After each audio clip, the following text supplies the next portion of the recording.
Hello, people, and welcome to the second part of the Halloween special of Film Talk on WSVA.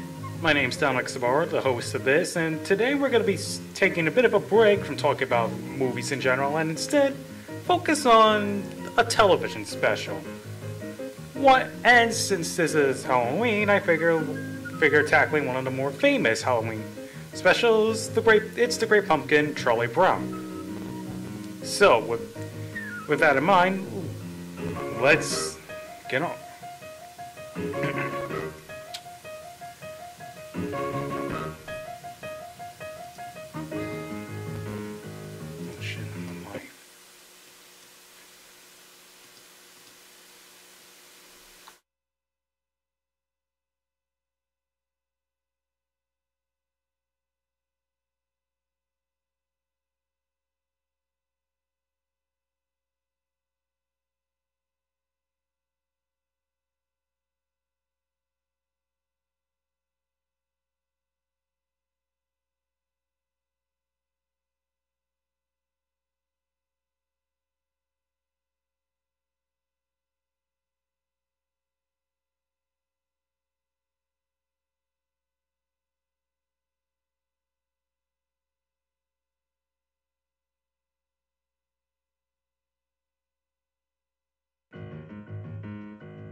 Hello and welcome to the second part of the Halloween special of Film Talk on WSVA. My name's Dominic Sabara, the host of this, and today we're going to be taking a break from movies and instead go to the small screen of television and look at a special. It's The Great Pumpkin, Charlie Brown. The story about the special is actually consists of two. Plot A involves Charlie Brown at first going trick-or-treating with his friends and then going to a party. The second plot involves his friend Linus, who has a strange fascination / belief with a made-up thing he worships called the Great Pumpkin, and decides on Halloween night to go wait in what he feels is the fairest pumpkin patch to get a glimpse of him, while Sally joins along. But as time goes on, she realizes sticking with Linus was a bad idea.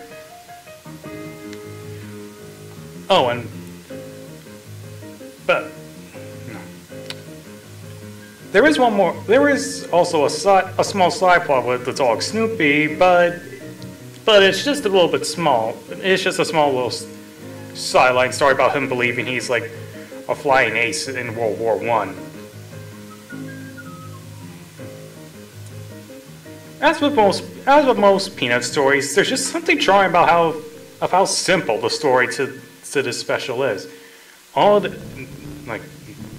big conflict, no villain to go up against. Just kids dealing with Halloween night, trick or treating and partying, and one person and a kid who's a little bit obsessed with a belief. Interesting note about Linus' thing is that you can look at the Great Pumpkins in two ways.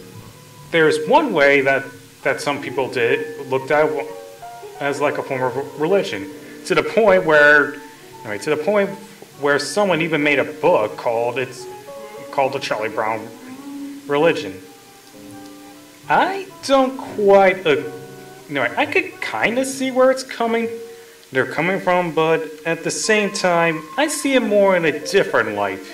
It's more like a childish idea you sort of latch onto.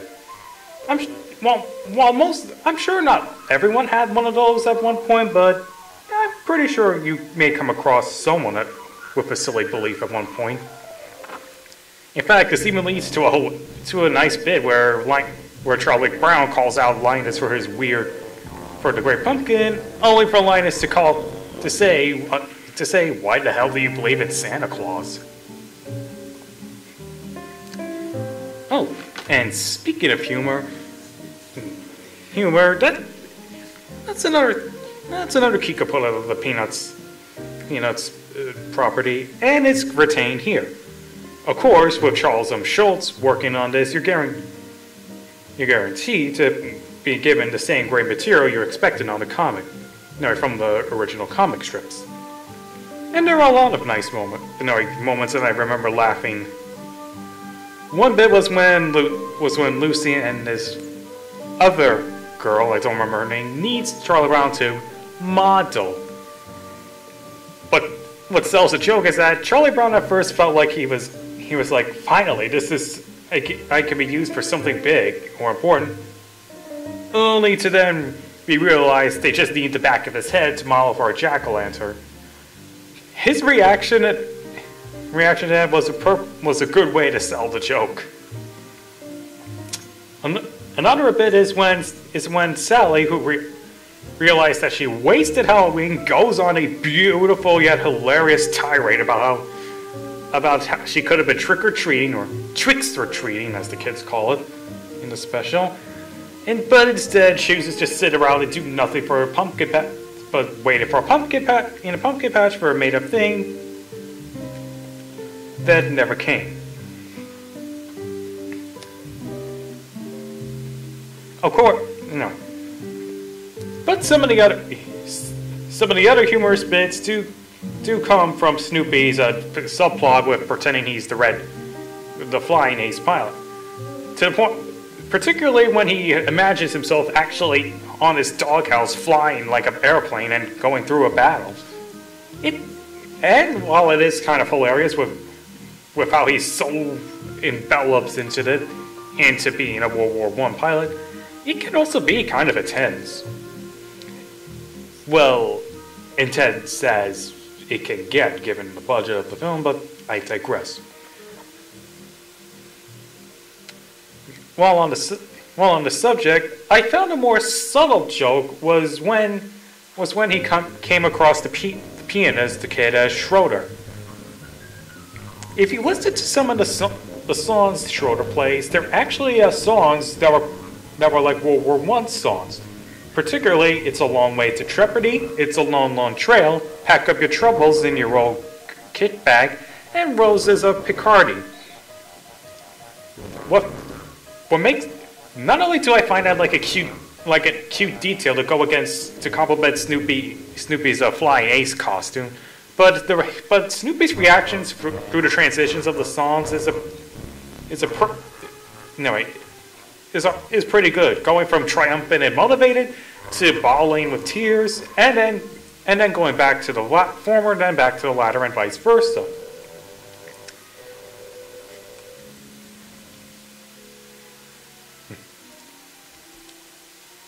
But there are also some other scenes that I do kind of like. Like after everyone left Linus in the pumpkin patch, including Sally. And as it gets late in the night, Lucy came back to get Linus back. I find that a sweet scene because, for as much as Lucy can be a bit of a sassy bitch, sorry about that. No, phlegm in my throat. But anyway, as much as Lucy can be a bit of a sass bitch or killjoy, I find it a bit of I find the scene where she brings Linus back to the house a sweet moment, showing that she does have a bit of a nice side. Even if she does have a bit of an annoyed face in that scene, still thought it was cute. Of course, and of course, how can I not forget the infamous "I Got a Rock" bit? A bit that actually caused audiences to feel so sorry for Charlie Brown, they actually sent candy and other stuff with the intention of saying, "For Charlie Brown." But what I find nice about that, what makes that scene a bit comedic and sympathetic, is that Charlie Brown just didn't give up right there after the first time someone gave him rocks. He still kept around, hoping that the next one would give him candy. It does show, it does make Charlie Brown, it shows why he's one of the better loser character types. Even when people are doubting him, even when bad luck goes around, it comes to him, or something he does doesn't go the way he plans, he doesn't always sit there and mope and dope. He just gets right back up and tries again. All right. And that's not just illustrated with the I Got a Rock bit, but also when he tried to kick the football, only for Lucy to of course take it away the last second. Something a bit of a staple of the series, but I always like the interpretation on his face that says maybe this will be the day I kick the ball.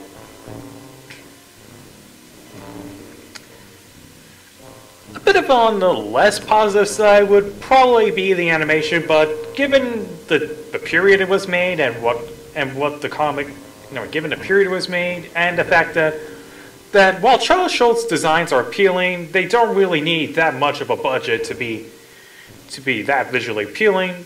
It does have a few quirks, shall I say. For example, with the lack of shadows with the characters, it kind of makes them a bit flat on the backgrounds, which, while nicely done, don't really blend in with the movie characters, like I said, due to the lack of shadows. Also, there were a few tiny bits where, if you look closely, you'll notice that the painting of the paint for the characters kind of goes off the outlines. But those are only minor scenes, and you have to look real close to pick those up, like I did. That, and of course, the character animation is limited, but again, tight budget. What are you gonna do? Also, as tradition with the Peanut special, it wouldn't be complete without awkwardly charming voice acting. Yes, the voice. No, I say that because on one hand, the child acting in the special does leave a bit lot to desire. Sometimes the deliveries for some of them are a bit stiff, or range from stiff to wooden, or try almost getting the emotion, but not quite there. But it also kind of works because, well, the people they hire are kids, and while you do sometimes get a good child performer, I kind of feel like the bit of that kind of acting does sort of it does kind of. It's kind of hard to describe, really. It's just, I guess you just get used to it after a while. That's the best one. It's stiff and wooden, but not really enough to destroy the immersion or devalue the characters. If anything, the only one I really say would give actually a good energetic performance would actually come from the director of the film, Bill Melendez, as Snoopy. The noises he gives to the little guy are just sweet and it's perfectly timed with what the character is doing. But going back to the animation, I feel like one thing I forgot to mention that's a bit jarring is that there were some points when the characters suddenly get full eyes. What do I mean is that... No, what do I mean? Well, look at these drawings. Clearly, there's not much of their eyes. It's just dots and maybe the occasional line next either to the right or left eye. But in some cases, they would get the full circle, colored white, and then dot, pupil in the eye stain, and while it's rare, it does feel jarring, especially not so much on Snoopy, but more like the kids per se. But even though I have been knocking on the animation and the voice acting, I will admit there are some standout moments. Snoopy's imagination as the flying ace is, while limited in visuals, it does provide something more. It is a bit interesting, and I like how, mainly because of how the colors change, going from blue, yellow, red. It definitely does give it more like an imagination slash dreamlike quality, especially when there are holes appearing in Snoopy's doghouse. We never see what shoots it down, but it does kind of help the viewers almost get immersed to the point where maybe they're seeing this big epic fight Snoopy is in. Another standout moment is not long after Snoopy crashed, and he's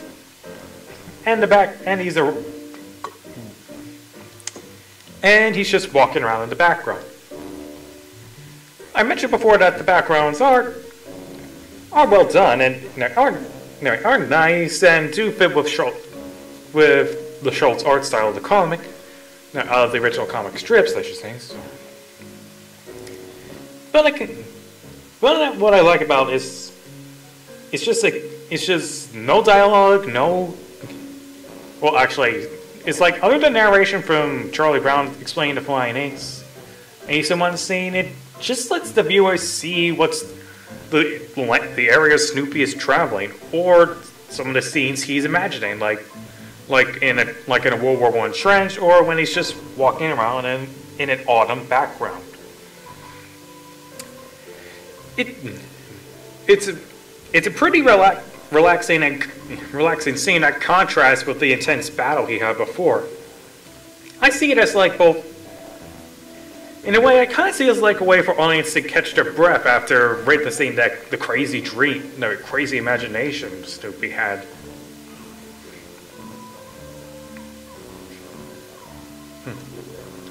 So,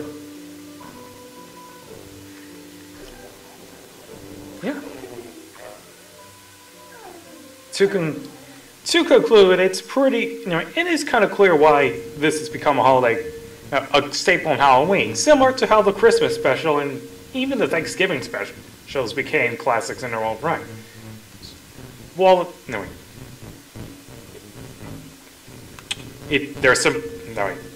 the plots are simple yet are laid back and easy to grasp. The humor is definitely nice and fits into Schultz's work, as do the way the characters are portrayed. And while the animation and voice acting isn't the best, I argue you warm up to it after a while, since I always keep it, mostly because I keep in mind it could have been worse with it. This is definitely something that everyone should see during Halloween, or in October in general. Now, thank you guys for joining me this week, and next week, and join me next week on Film Talk. See you guys later.